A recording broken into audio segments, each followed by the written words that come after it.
विषय हिंदी, कक्षा 5वीं, पाठ क्रमांक 7 अ बोध। पढ़ो, समझो और बताओ। अब यहाँ पे कुछ चित्र दिए हैं और उनके नाम दिए और उनके अनेक वचन दिए और कुछ चित्र के नाम और उनका लिंग बदल कर लिखा है। तो चलो देखते हैं। पहला चित्र है आँख। आँख का अनेक वचन क्या है? आँखें। उसके बाद पेटी। पेटी का अनेक वचन क्या है? पेटियाँ। फिर औषधि। औषधि का अनेक वचन क्या है? औषधियाँ। पपीता। पपीते के अनेक वचन क्या है? पपीते। आम। आम का अनेक वचन क्या है? आम। आम का अनेक वचन बदलता नहीं, आम का अनेक वचन आम ही रहता है। उसके बाद माला। अब यहाँ पे एक माला है इसलिए माला, और उसके नीचे जो चित्र है उसमें बहुत सारे मालाएं हैं इसलिए यहाँ पे क्या बोलेंगे हम? माला का अनेक वचन क्या है? मालाएं। सिक्का। अभी सिक्का एक ही है इसलिए इसको सिक्का ही बोलेंगे, लेकिन इसके जो नीचे जो चित्र है इसमें 2 सिक्के हैं इसलिए इसको क्या बोलेंगे? सिक्के। मतलब सिक्का एक वचन और उसका अनेक वचन क्या है? सिक्के। उसके बाद तौलिया। तौलिया के अनेक वचन क्या है? तौलिए। बंदर, बंदरिया, बिल्ली। अब यहाँ पे देखिए बिल्ली का अनेक वचन नहीं बताया, यहाँ पे उसका लिंग बदल कर लिखा है। मतलब बिल्ली का लिंग बदलेंगे क्या आएगा? बिलाव। सिंह का आएगा सिंहनी। गाय का आएगा बैल। हिरन का आएगा हिरनी।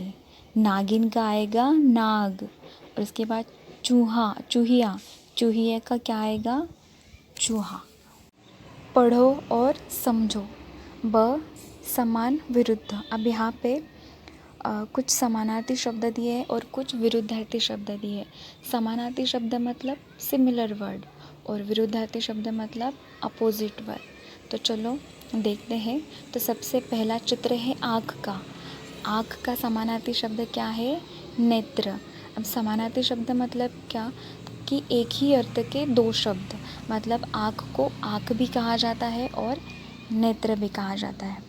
अब उसके बाद वृक्ष। वृक्ष का समानार्थी शब्द क्या है? पेड़। पंछी। पंछी का समानार्थी शब्द क्या है? पक्षी। पुष्प का फूल। द्वार का दरवाज़ा। चारपाई का खटिया। सवेरा सुबह। केश का समानार्थी शब्द क्या है? बाल। अब नीचे विरुद्धार्थी शब्द दिए हैं तो चलो देखते हैं। पहला चित्र है दिन। दिन, उसका विरुद्धार्थी शब्द क्या है? रात। अब दिन मतलब सूरज का चित्र दिया है और रात के यहाँ चांद का चित्र दिया है, मतलब दिन का विरुद्धार्थी शब्द क्या है? रात। ऊपर नीचे। कम अधिक। छोटा बड़ा। गरम ठंडा। सुखी। सुखी का विरुद्धार्थी शब्द क्या है? दुखी। बंद खुला। आगे पीछे। इसी तरह इसमें समानार्थी शब्द भी दिए और विरुद्धार्थी शब्द भी दिए हैं। पढ़ो और गाओ। पाठ क्रमांक 8 बीज। और इस पाठ के लेखक है रामेश्वर दयाल दुबे। इस पाठ में बीज ने अपनी आत्मकथा बताई है, मतलब बीज ने अपने बारे में कुछ बताया है। तो चलो देखते हैं बीज ने क्या बताया है। किसी नदी के किनारे एक बीज पड़ा था। वह बहुत छोटा था। वहाँ एक चिड़िया आई। वह चोंच मारकर बीज को खाने लगी। तब बीज बोला, रुकी रहो, ज़मीन में गड़ने दो, डाल पात होने दो, तब मुझे तुम खाना। अब यहाँ पे देखिए, जो बीज था वो नदी के किनारे पड़ा था, तो वो बीज चिड़िया को दिखा और वो चिड़िया वो बीज खाने के लिए वहाँ पे चली गई और वो चोंच मारने ही वाली थी। तभी बीज ने बोला कि तुम मुझे मत खाओ, रुकी रहो, तुम मुझे मत खाओ, पहले मुझे ज़मीन में गड़ने दो, डाल पात होने दो, मतलब बड़ा होने दो, उसके बाद तुम मुझे खाना। तो चिड़िया उसकी बात मानती है और वहाँ से चींची करती हुई उड़ जाती है। कुछ दिन बाद पानी बरसा। पानी और धूप पाकर बीज में अंकुर फूटा। कुछ दिन बाद वहाँ बकरी आई। कोपले देखकर उसके मुंह में पानी भर आया। वह उन्हें खाने चली। तब कोपले ने कहा, अब यहाँ पे देखिए, चिड़िया जब चली जाती है उसके बाद वो बीज ज़मीन में गड़ जाता है। फिर उसे धूप की वजह से और पानी की वजह से उस बीज में अंकुर फूटता है और उस अंकुर का फिर कोपले बन जाते हैं। मतलब कोपले मतलब पौधा। उस अंकुर का छोटा सा पौधा बन जाता है। फिर वहाँ पे बकरी आती है और कोपले देखकर, छोटा पौधा देखकर उसके मुंह में पानी आता है और वो खाने ही वाली होती है। तभी कोपला उसे बोलता है कि रुकी रहो, जड़ को गहरे जाने दो, पानी खाद खाने दो, तब मुझे तुम खाना। अब यहाँ पे भी वो पौधा बकरी को रोकता है और कहता है कि पहले मुझे ज़मीन में गड़ने दो, पानी खाद खाने दो, मतलब मुझे और बड़ा हो जाने दो, उसके बाद तुम मुझे खाना। फिर यहाँ पे भी बकरी उसकी बात मानकर वहाँ से मैं करती हुई चली जाती है। थोड़े दिनों के बाद बीज एक छोटा सा पौधा बन गया। एक दिन गाय वहाँ आई। उसने पौधे को खाने के लिए मुंह खोला। इतने में पौधे ने कहा, रुकी रहो, डाल पात होने दो, पानी खाद खाने दो, तब मुझे तुम खाना। अब यहाँ पे देखिए, बकरी के जाने के बाद वहाँ पे कौन आया? वहाँ पे गाय आई। और गाय उस पौधे को खाने के लिए मुंह खोला।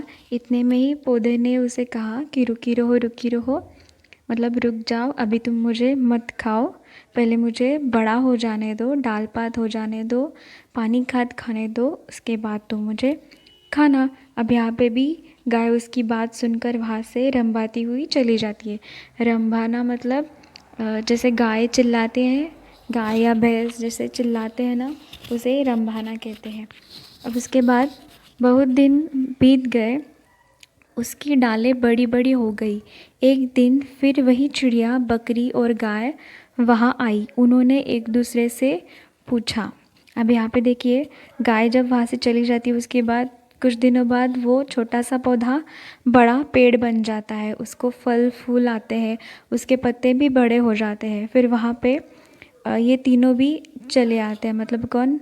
चिड़िया, बकरी और गाय वहाँ पे आते हैं और एक दूसरे से पूछते हैं कि वह छोटा पौधा कहाँ गया। तभी पेड़ बोल उठा, मैं ही बीज हूँ, मैं ही अंकुर हूँ, मैं ही पौधा हूँ, मैं ही पेड़ हूँ, अब मैं तुम सबके काम आ सकता हूँ। यह सुनकर सब खुश हो गए। अब यहाँ पे जब तीनों एक साथ आ गए, फिर वो एक दूसरे से पूछने लगे, यहाँ पे एक छोटा सा पौधा था, वो कहाँ गया।